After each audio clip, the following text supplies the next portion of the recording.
Chapter 9. Logan's POV. I was so angry.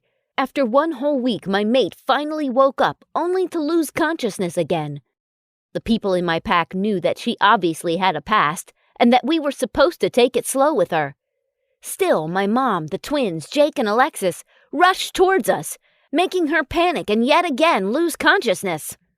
"I told you guys to be careful and not overwhelm her," I said as I threw my hands in the air, frustrated. "We're sorry, sweetie. We were just worried," my mom said. All 5 of them were seated in the living room with me, pacing back and forth. They were all shifting uncomfortably in their seats from my ranting. "I know, Mom, but now she'll just be more scared and not cower back from us, from me, her mate." I all but yelled. I heard her sigh. "It's okay, Logan.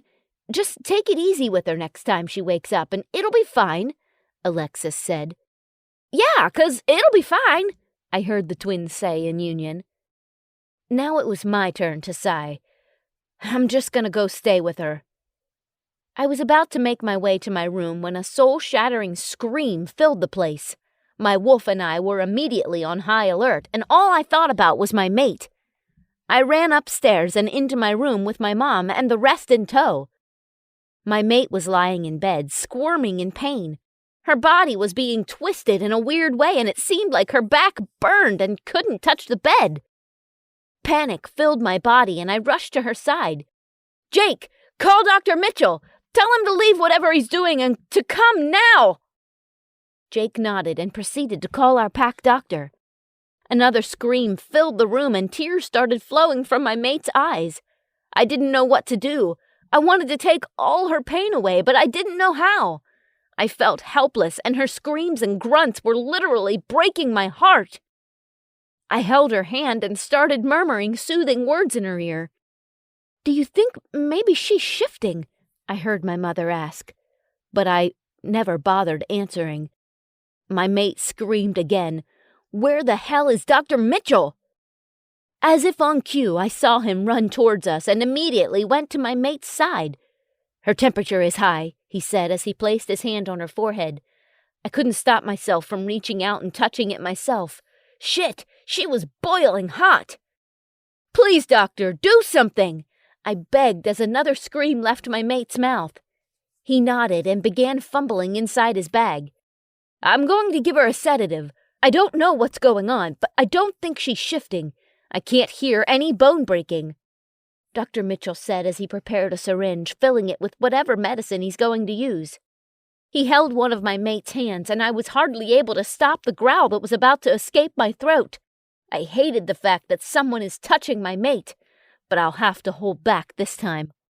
Once he inserted the needle and injected the medicine into my mate's body, he started to relax and feel more at ease. Dr. Mitchell gathered his stuff and left her side. "Logan, what is that?" I heard Alexis from behind me. "What is what?" I asked back, not removing my eyes from my mate.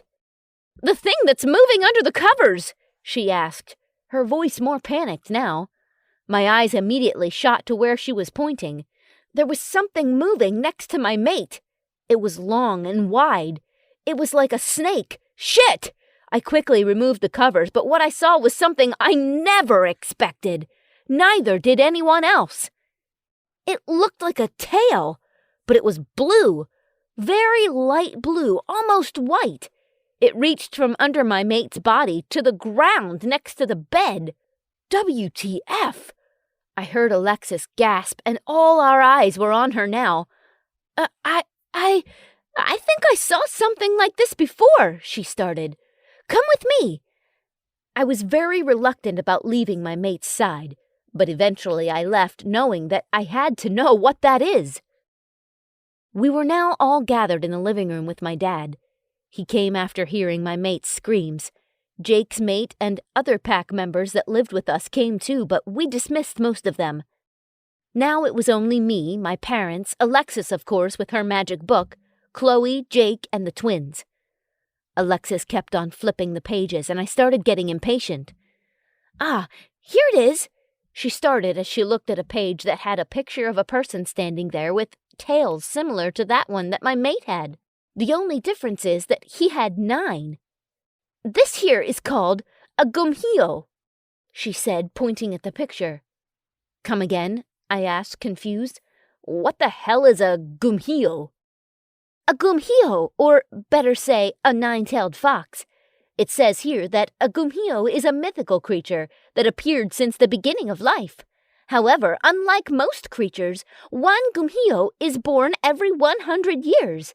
They are very powerful and top all creatures in the food chain." "So, you mean to say that my mate is a rare creature?" I interrupted. Alexis just nodded. "A gumhio starts maturing at the age of 20. His or her first tail appears by the first week, then the other 8 follow soon after. In about 2 weeks, a gumhio will be fully matured," she continued. "She will be in pain for 2 whole weeks?" my mother asked worriedly, and truth be told, I was too. I didn't want my mate to go through so much pain for 2 whole long weeks. Alexis nodded again to the question, this time sadly. I sighed. "It'll be fine if we give her some sedatives and painkillers to help her with it, right?"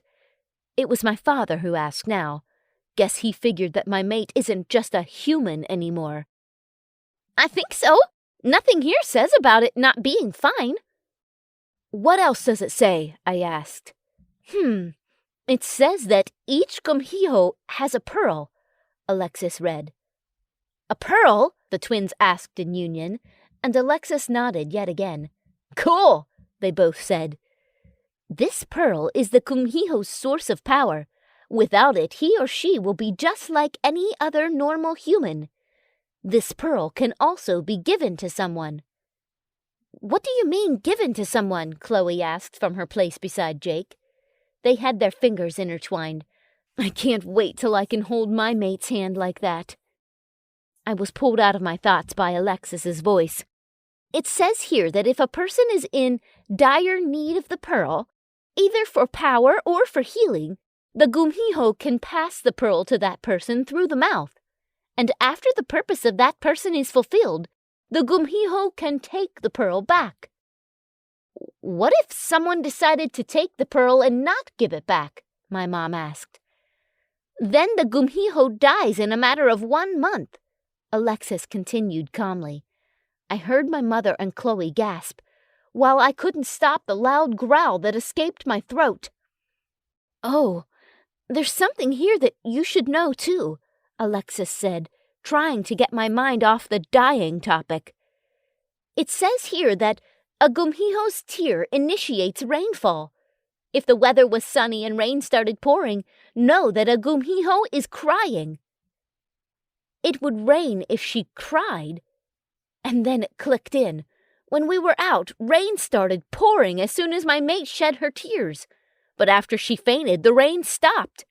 I thought it was weird, but now it all makes sense. "Was that why it suddenly rained today? Because Logan's mate was crying?"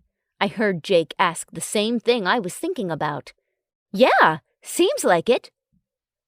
We all sat in silence trying to digest the whole thing. That's why she didn't smell like a werewolf. She was never one. I thanked God so much that I found my mate before anyone would find out about who she really is.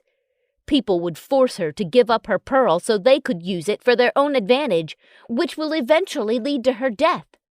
I couldn't cope with that, and the idea itself didn't settle down with me. We were all brought out of our trance with Alexis saying, "Logan, there's something else you have to take care of." I looked at her and gave a slight nod, signaling for her to continue. "Once a gumhio gives her heart to someone, she can't be betrayed. If it happens and you kissed or had any sexual intercourse with any other woman after your mate gives you her heart, she will feel too much pain as part of her soul gets ripped out. She will turn into a monster and might even kill the people close to her. After all, she will be blinded by rage and won't be in her right mind."